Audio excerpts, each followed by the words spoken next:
वहां जनता को संबोधित करते हुए बारासात में जहां उन्होंने कहा कि तृणमूल कांग्रेस के कार्यकर्ताओं पर तृणमूल सरकार को भरोसा है और बंगाल की मां बहन बेटियां महिलाएं बंगाल की वो आक्रोश में है और वो सबक सिखाएंगी।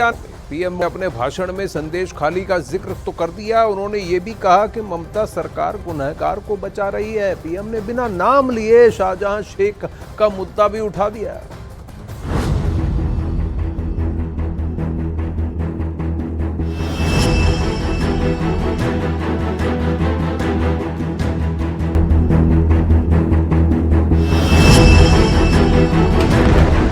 शाहजहां को पार्टी से तो निकाल दिया, लेकिन दिल से शेख को नहीं निकाल पाई टीएमसी। संदेश खाली में ईडी टीम पर हमला करने के आरोपी शाहजहां शेख को 55 दिन बाद 29 फरवरी को गिरफ्तार किया गया तो लोगों ने जश्न मनाया था।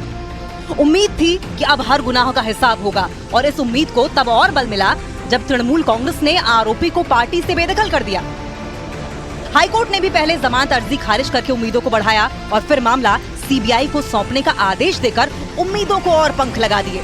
लेकिन उसके बाद जो हुआ उसने सत्ता और शाहजहां की जुगलबंदी वाली कहानी बयां कर दी। मंगलवार को कलकत्ता हाईकोर्ट ने आदेश दिया कि संदेश खाली मामला और शाहजहां शेख दोनों सीबीआई को सौंप दिए जाएं। मंगलवार को ही सीबीआई ने मामले में एफआईआर दर्ज कर ली। मंगलवार को ही सीबीआई आरोपी की कस्टडी के लिए पहुंच भी गई। सब कुछ फटाफट हुआ क्योंकि संदेश खाली के इंसाफ में पहले ही बहुत देरी हो चुकी है।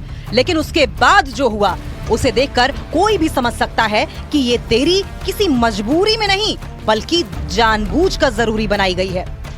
ममता सरकार की सीआईडी ने आरोपी शाहजहां शेख को सीबीआई को हैंडओवर करने से इनकार कर दिया और हवाला दिया कि मामले में वो सुप्रीम कोर्ट जाने की तैयारी में है। ममता सरकार पर पहले से ही शाहजहां शेख को बचाने के आरोप लगते रहे हैं और इसके खिलाफ बीजेपी सड़क से सदन तक संग्राम भी करती रही है।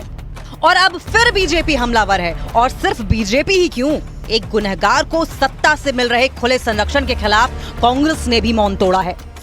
एकदम एक अपराधी को प्रोटेक्शन दिया जा रहा है, 55 दिन तक प्रोटेक्शन ही दिया गया। भरोसा नहीं है कि सीबीआई अकेले दम पर सारे ये खूंखार जो अपराधी हैं इन सबको दाबोच में ले पाएंगे या पकड़ने पाएंगे। शाहजहां शेख को मिल रही पुलिस की ममता इस कदर बेपर्दा है कि उसे नंगी आंखों से भी देखा जा सकता है।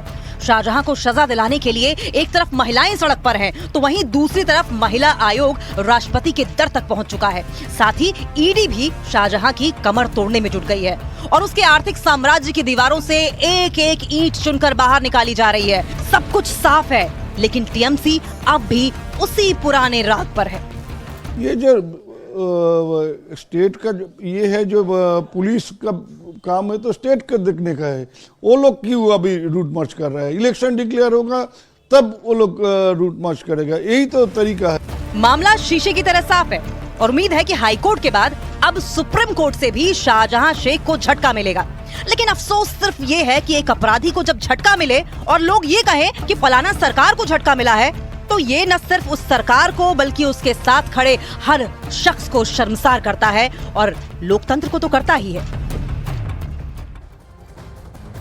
तृणमूल कांग्रेस के कार्यकर्ताओं और उन पर भरोसा कर सकती है तृणमूल सरकार, लेकिन बंगाल की बहन बेटियों पर नहीं, संदेश खाली की बहन बेटियों माओं पर नहीं। ये बहुत बड़ा प्रश्न प्रधानमंत्री ने उठाया और कहा कि देखिए इसी से झलकता है कि क्या हो रहा है बंगाल में। प्रधानमंत्री नरेंद्र मोदी ने बारासात की रैली से ममता सरकार पर तो जमकर हमला किया, उन्होंने ममता सरकार को महिला विरोधी भी बता डाला। सोचिए कि देश का एकमात्र राज्य जहां पर महिला मुख्यमंत्री है उसी को महिला विरोधी कह दिया प्रधानमंत्री नरेंद्र मोदी ने। तृणमूल कांग्रेस के नेताओं को अत्याचारी बताया और बंगाल सरकार पर माफिया के दबाव में काम करने का आरोप भी लगा दिया।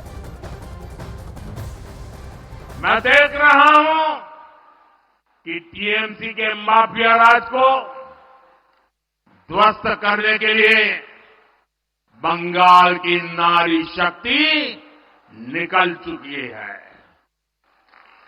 संदेश खाली ने दिखाया है कि पश्चिम बंगाल की बहन बेटियों की बुलंद आवाज सिर्फ और सिर्फ भाजपा ही है।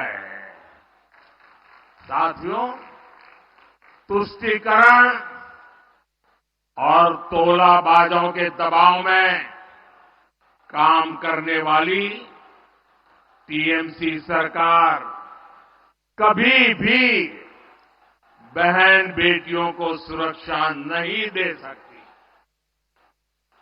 वहीं दूसरी तरफ भाजपा की केंद्र सरकार है, जिसने बलात्कार, रेप जैसे संगीन अपराध के लिए फांसी की सजा तक की व्यवस्था की है।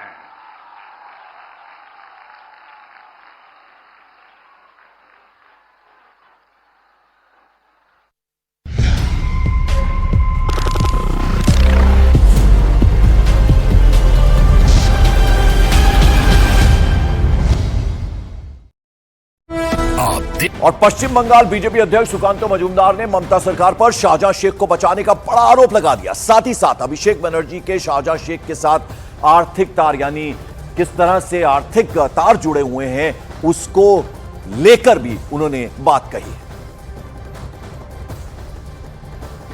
तो आपको बता दें, जो बीजेपी के प्रदेश अध्यक्ष हैं सुकांतो मजूमदार, उन्होंने कहीं ना कहीं सीधे सीधे ममता सरकार पर निशाना साधा और कहा कि शाहजहां शेख को बचाने में एक बड़ा रोल जो है वो ममता सरकार का है, ये आरोप लगाया। साथ ही साथ उन्होंने कहा कि अभिषेक बनर्जी के साथ शाहजहां शेख के आर्थिक तार जुड़े हुए हैं, ये भी आरोप लगा दिया। और अब बात राज्य सरकार पर आई तो टीएमसी नेता बचाव में उतरा और बीजेपी पर हमलावर हो गए। पुलिस का काम है तो स्टेट का देखने का है, वो लोग क्यों अभी रूट मार्च कर रहे हैं? इलेक्शन डिक्लेयर होगा तब वो लोग रूट मार्च करेगा, यही तो तरीका है। बाकी हम लोग जानते नहीं है कि क्यों इस बार इतने पहले वो ये पैरामिलिट्री फोर्स आ गया। आपको क्या लग रहा है, किस लिए ये किया? वो तो क्या लग रहा है, क्यों लग रहा है, वो तो पता नहीं है वो क्यों कर रहा है। अभी कौन किसका दिमाग में क्या है वो भी हम लोग को पता नहीं है। वो तो ठीक है, सीबीआई तो बहुत सारी इंक्वायरी कर रहा है। अभी तक तो एक तो पनिशमेंट हुआ नहीं, चार्ज फ्रेम किया नहीं अभी तक। देखिए क्या होता है।